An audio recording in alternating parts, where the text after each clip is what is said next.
হচ্ছে বর্তমান যে আপনার সামাজিক যোগাযোগগুলোর মধ্যে আপনার ভাইরাল হওয়া দর্শনের পরিমাণ আপনার দিন দিন বেড়েই চলছে। তো এই দর্শনের জন্য আপনি কাকে দায়ী মনে করেন? বাংলাদেশের আপনার মেয়েদের অবাধ চলাফেরা নাকি আপনার বাংলাদেশের আইন ব্যবস্থা? আপনি যদি কখনো এরকম দর্শনের শিকার হন তো এই স্থান থেকে আপনি কি বলতে চান? ধরেন আপনি যে ছেলের সাথে আপনার বিয়ে হয়েছে, তো আপনি বিয়ের পরে জানতে পারলেন ওই ছেলেটা একজন দর্শক, তখন আপনি কি করবেন? আপনাকে যদি আপনার বাংলাদেশের আইনমন্ত্রী এখন বানানো হয় তো এই দর্শন নিরোধনে আপনি কি পদক্ষেপ নেবেন? মানে সামাজিক যোগাযোগগুলোর মধ্যে ভাইরাল হওয়া 5 বছরের শিশু থেকে 50 বছরের বৃদ্ধ মহিলা অবধি দর্শনের পরিমাণ দিন দিন বেড়েই চলছে।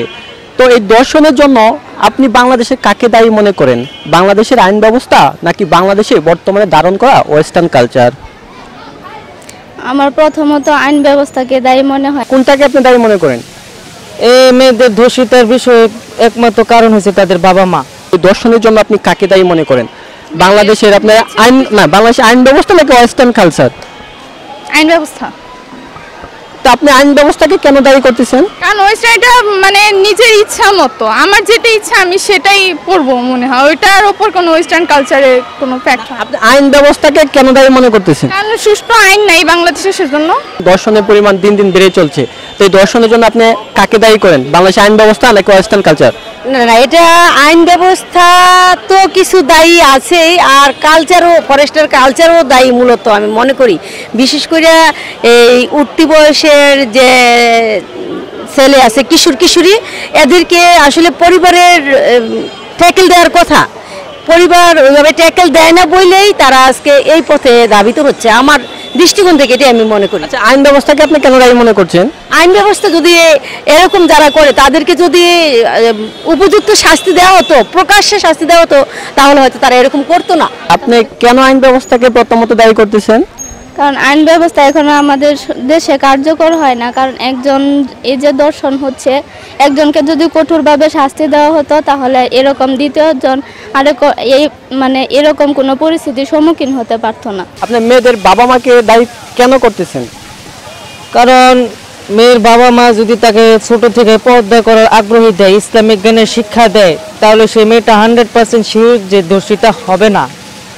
আর যদি সে দিনের বিষয়ে কোনো জ্ঞান না দেয়, অথবা দিনের বিষয়ে যদি কোনো আলোচনা না করে, ইসলামিক জ্ঞান তার ভিতরে না দেয়, অন্য নানান ধরনের চিন্তা ভাবনা যদি তার ভিতরে ঢুকাই দেয়, দুনিয়াবি যত সমস্ত খারাপ কাজ ভালো মন্দ মিলে যদি তাদের ভিতরে ঢুকাই দেয়, 100% শিওর যে তারা দোষিত হবেই। কারণ এখন বর্তমান সময়ে দেখা যায় মেয়েরা মেকআপ করে, পর্দা ছাড়া ঘোরাঘুরি করে, টাইট ফিট জামা পরে, এইসব নানান ধরনের কাপড় চোপড় পরে। আচ্ছা ভাই, তো আপনি এটা বলেন যে কিছুদিন আগে আপনার ভাইরাল হওয়া 6 বছর না 5 বছর নাম বয়সের একটা শিশু, তো সালমা নাম, তো সে কেন আপনার দর্শিত হলো? সে তো আপনার বাবা মার কোনো এফেক্ট ছিল না এবং সে পর্দার বাহিরেও ছিল না, তো এই দৃষ্টিতে আপনি কি বলবেন? এটা আপাতত আমার কাছে জানা নাই। আচ্ছা, আপনাকে যদি আইনমন্ত্রী বানানো হয় তাহলে আপনি সুষ্ঠু আইনের দিক দিয়ে কি পদক্ষেপ নেবেন? বাংলাদেশের শিক্ষা ব্যবস্থা একটু মানে সহজ করার জন্য। আপনার শিক্ষা ব্যবস্থা যদি সহজ করা হয় তাহলে কি আপনার দর্শন নিরোধন হয়ে যাবে আপনার মতে? মেবি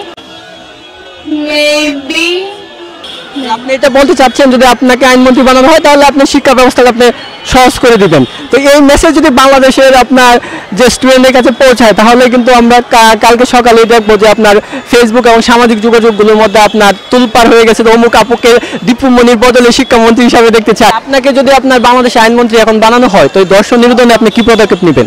না, আমি তো এরকম যারা করবে তাদেরকে সরাসরি একবার প্রকাশ্যে শাস্তি দেব, এই কোনো সুযোগ দেব না যে তদন্ত কি তার বিরুদ্ধে আসে, সুতরাং এটাই ঠিক। বাংলাদেশে বর্তমান প্রশাসন যারা আপনার বিভিন্ন কালপিটদের আপনার ধরার পরেও তারা বিভিন্ন টাকা আপনার আত্মসাৎ করে তাদেরকে আপনার ছেড়ে দিচ্ছে, তো আপনি ওই বিরুদ্ধে ওইসবের বিরুদ্ধে আপনি কি করবেন? ওইগুলি তো আসলে মানে বিশেষ করে সরকারকে এই বিষয়ে তৎপর হতে হবে। আমি মনে করি যে এটা কার সন্তান, কোন লোকের, এই বিষয়গুলো না দেখে সরাসরি তাকে শাস্তির আওতায় আনা উচিত। আচ্ছা, আপনাকে ধরেন আপনার আন্ডারে একজন আপনার দর্শক আছে, সো দর্শকের ফ্যামিলি থেকে আপনাকে অনেকগুলো টাকা দেওয়া হলো, তখন আপনি কি করবেন? না, এখানে তো আমার ব্যক্তিত্ব খর্ব হবে। যদি আমি ওরকম টাকা নিয়ে কাজ করি তাহলে আমার ব্যক্তিত্ব বলতে কিছু থাকবে না। তারা কেন টাকা নিচ্ছে? তারা নিচ্ছে ওই যে মনুষ্যত্ব বিসর্জন দিচ্ছে। আসলে আমাদের মনুষ্যত্বের অভাব আছে। তখন আইনমন্ত্রী আপনাকে বানানো হইলো, তো এই দর্শন নিরোধনে আপনি কি পদক্ষেপ গ্রহণ করবেন? প্রথমত আমি মনে হয় আইনমন্ত্রী হতে পারবো না। ধরেন আপনি আইনমন্ত্রী, আপনাকে আইনমন্ত্রী বানানো হইলো, সো আপনি ওই প্লেস থেকে দর্শন নিরোধনে কি পদক্ষেপ নেবেন? আমার মনে হয় এর পরিবর্তে মৃত্যুদণ্ড দেওয়া উচিত, কারণ একজনকে যদি মৃত্যুদণ্ড প্রদান করা হয় তাহলে আরেকজন ছেলে কোনো সময় এরকম কাজ করার জন্য সাহস পাবে না। একজন দর্শকের সর্বোচ্চ কি শাস্তি হওয়া উচিত? একজন দর্শকের সর্বোচ্চ আমি মনে করি সাথে সাথে একবারে তার বিরুদ্ধে যখন এরকম দর্শনের কোনো ক্লেম আসবে সাথে সাথে তাকে জনসম্মুখে শাস্তি দেওয়া উচিত, একবারে ক্রস ফায়ার, কোনো কথা নাই। একজন দর্শনের জন্য আপু আপনি কেমন শাস্তি চান? অবশ্যই কঠিন শাস্তি, যেটা দেখার পরে আরেকজন এই সাহসটা করতে পারবে না, এই চিন্তা মাথায় আনতে পারবে না, এই ধরনের শাস্তি অবশ্যই। আচ্ছা আপু, ধরেন আপনি যে ছেলের সাথে আপনার বিয়ে হয়েছে, তো আপনি বিয়ের পর জানতে পারলেন ওই ছেলেটা একজন দর্শক, তখন আপনি কি করবেন? ছেড়ে চলে আসবো একদম। একদম ছেড়ে চলে আসবেন মানে? তারপরে হচ্ছে ওইটারে পুলিশে দেওয়া উচিত। আচ্ছা ওই ছেলে যদি বলে যাই হোক আমি তখন বুঝছিলাম না, আমি যে কোনো একটা কারণে ভুল করছিলাম, তুমি এখন আমাকে ক্ষমা করে দাও, আইনের কাছে যাও, পরে ওরা যদি যা করে তখন এটা তখন দেখা যাবে। আপনার কাছ থেকে কোনো স্যাক্রিফাইস নাই? না। আপনি যদি কখনো এরকম দর্শনের শিকার হন তো এই স্থান থেকে আপনি কি বলতে চান? আমি অবশ্যই চাবো যাতে আমার সাথে যে পাপ কাজটা হবে তার অবশ্যই শাস্তি হওয়া উচিত, এরকম আমি অবশ্যই চাবো। আচ্ছা যাদের মনের ভিতরে এরকম খারাপ একটি কুমন্ত্রণা জাগ্রত হয় তাদের উদ্দেশ্যে আপনি কি বলতে চান? ওরা তো পশুর সমতুল্য, তাই তারা যা মনে করে তাই করতে পারে, এটা স্বাভাবিক। যাদের মধ্যে বিবেক নেই তারা তো এরকম কাজ স্বাভাবিকভাবে করতেই পারবে। দর্শনের শাস্তি হিসাবে আপনি কোন শাস্তিটাকে দাবি করেন? আমার মতে মৃত্যুদণ্ড সর্বোচ্চ শাস্তি হিসেবে গ্রাহ্য হওয়া উচিত। আপনি একটা জিনিস তুলে আনছেন যে আমরা ইসলাম থেকে অনেকটা দূরে চলে যাচ্ছি বা আমাদের বাবা মা ইসলামী শিক্ষা দিচ্ছে না, তো প্রত্যেকটা বাবা মা যেন তার সন্তানকে ইসলামী শিক্ষা দিতে পারে, এই জন্য আপনি কি পদক্ষেপ নেবেন? এই যে আপনার অনেকটা আপনার ওয়েস্টার্ন কালচার ধারণ করতেছে বাবা মারাও, তো তাদেরকে ওয়েস্টার্ন কালচার থেকে যদি আমরা ইসলামিক একটা কালচারে নিয়ে আসতে চাই তাহলে আমাদের কি করতে হবে?